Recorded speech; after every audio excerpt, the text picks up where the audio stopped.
Muy buenas tardes a todos. Estamos con Emilio Morales. Emilio es una de las vacas sagradas, digamos, de el tema económico de Cuba. Además, columnista frecuente de Diario de Cuba, donde pues ahí pueden encontrar siempre su eh, criterio acertado sobre lo que está pasando en la isla y director de Havana Consulting Group.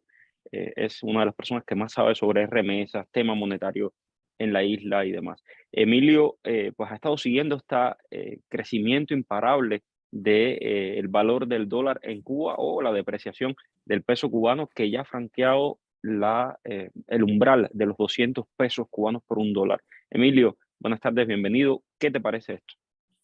Buenas tardes, Mario. Bueno, este es el desastre más grande que ha hecho Alejandro Gil y la administración esta de Díaz-Canel. Se están hundiendo, pero a una velocidad increíble con todas estas medidas que han implementado a la carrera para tratar de salir de la crisis. Primero hay que decir que hace un año, después de la tarea de ordenamiento, que también impactó no solo en el mercado, sino en los salarios de la gente y también afectó a las empresas y a las empresas extranjeras que están invirtiendo en Cuba. Un año después, el cambio de dólar a pesos cubanos corrientes está a 1 por 200. Hace un año atrás era a 1 por 65. Y el cambio oficial era a 1 por 25. ¿Sí? Ha aumentado de 1 a 25 a 1 a 200 un 700%. Eso significa que el valor del salario nominal de los trabajadores se ha devaluado en un 700%. En otras palabras, un salario hoy no alcanza para un par de almuerzos. En otras palabras, Eso un cubano es 700 veces más pobre hoy. sí. Entonces, ¿qué ha pasado? El primer impacto ha sido que muchos trabajadores se han ido de sus trabajos, han migrado al sector informal a tratar de sobrevivir. Ahí otros han vendido sus pertenencias y se han largado del país, han venido para acá, principalmente para los Estados Unidos. Ya somos más de 200.000 personas. Para las personas más desprotegidas o los pobres viejitos, ancianos, jubilados, que lo único que tienen es una pobre pensión, ya ni siquiera 2 almuerzos ni un desayuno pueden pagar con esta inflación galopante que está empezando ahora a crecer y a una velocidad que no sabemos qué va a parar esto. Eso te iba a preguntar, es decir, estamos viendo que va increciendo, pero esto hasta dónde va a llegar, no se Esto sabe. no parece tener límite porque ellos no han tomado ninguna medida para parar esto. Al contrario, las medidas que han tomado han incentivado este escalamiento que está teniendo exponencialmente la inflación ahora mismo en Cuba. Por otro lado, las empresas estatales, este es el entierro de la empresa socialista, ¿no? Este es el entierro ya de que le hizo Alejandro Gil a la empresa socialista, porque la tasa de cambio entre las empresas es a 1,24. No se han beneficiado las empresas estatales, que la mayoría son subsidiadas, no se han beneficiado de la tasa, ni siquiera de la tasa de cambio que el Estado ha impuesto a 1 por 123, creo que está por ahí la tasa. Entonces, este es el entierro ya de la empresa estatal socialista. Por otro lado, los inversionistas extranjeros es un nudo que se le aprieta más en el cuello después de la tarea de ordenamiento. ¿En qué sentido? De que el país ya prácticamente está en bancarrota, estos altos precios en pesos cubanos a ellos lo ponen una dificultad tremenda porque sus precios en el mercado van a aumentar su precio, el valor del dinero para poder cambiarlos en divisa y que el Estado cubano le dé divisas para ellos poder salir a comprar al exterior. A eso hay que sumar el corralito financiero que ya tienen desde hace 3 años, que no les pagan un centavo. Es decir, es difícil la situación para los inversionistas extranjeros que ya están en el terreno, que ya llevan años en Cuba. Entonces, para los que todavía miran una oportunidad de invertir en Cuba, esto es una barrera que les prohíbe entrar ahí, porque sería un suicidio financiero entrar a invertir en Cuba en estos momentos. Y así es una cadena de acontecimientos es como un efecto dominó que todavía no se sabe hasta dónde va a llegar esto. Entonces, el que más se lo siente es el cubano de a pie. Por eso explica la respuesta contestataria de la gente en las protestas en la calle. La gente ha salido a la calle a pesar de la ola represiva. Ya no tienen miedo a la ola de terror que ha implantado el gobierno.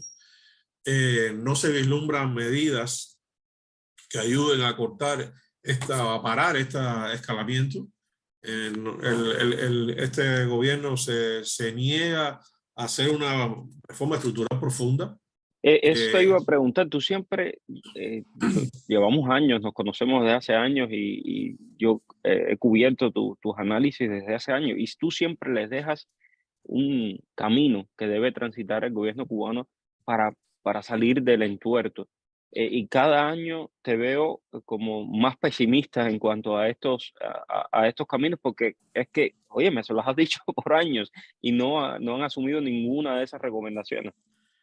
No solo se lo he dicho yo, se lo han dicho hasta los propios economistas cubanos que viven en Cuba. Triana se los ha dicho, se lo dice Monreal, se lo dicen los otros, Berleni, Vidal, todos los demás se lo dicen.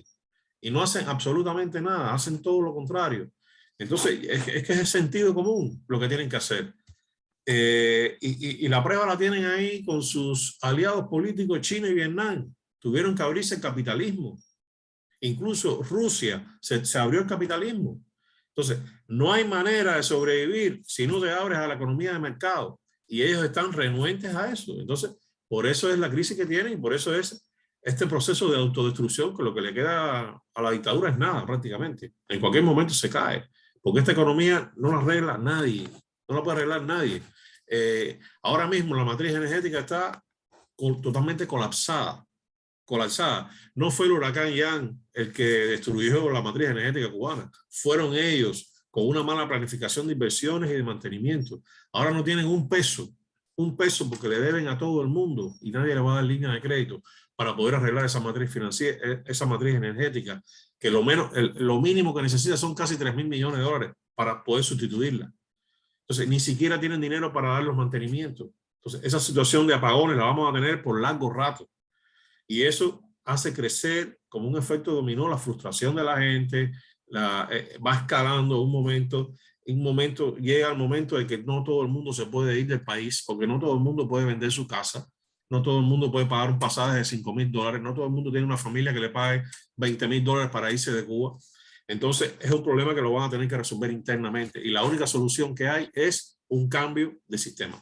No hay otra. Pero, Emilio, los renglones estos a los que ellos han apostado, el turismo, por ejemplo, ¿cómo has visto evolucionar el turismo en este año y las remesas, que es lo otro que tú siempre estás muy pendiente?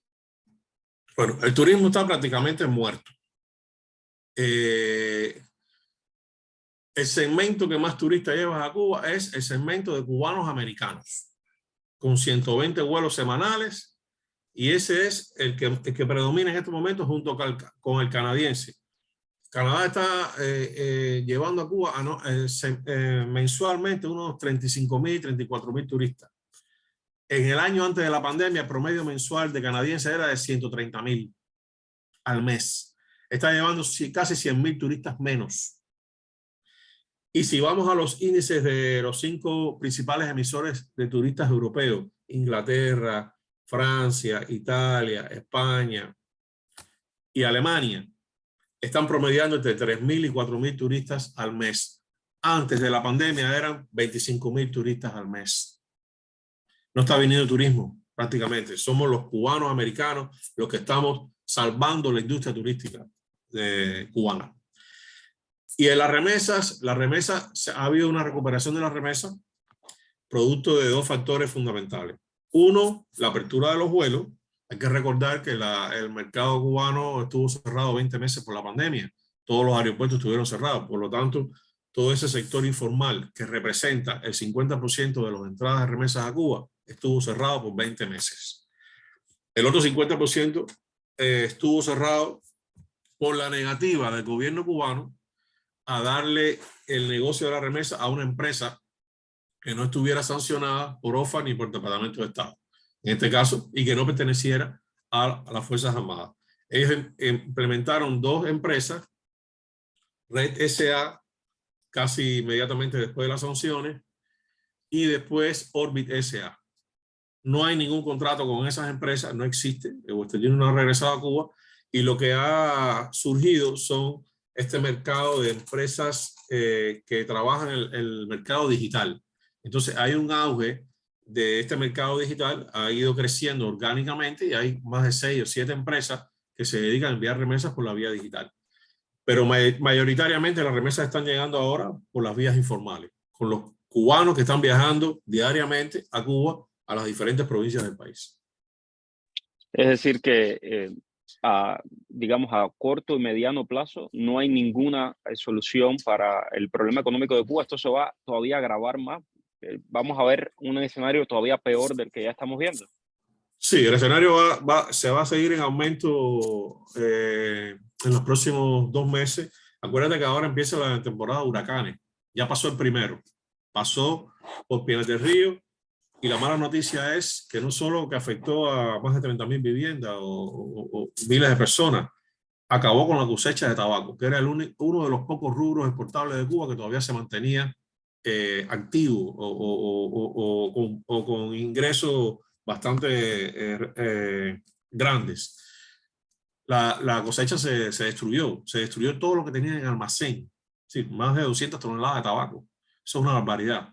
Entonces, este año la zafra del tabaco va a estar muerta, y bueno, va a acompañar en el velorio a la zafra azucarera, que esa está muerta completa.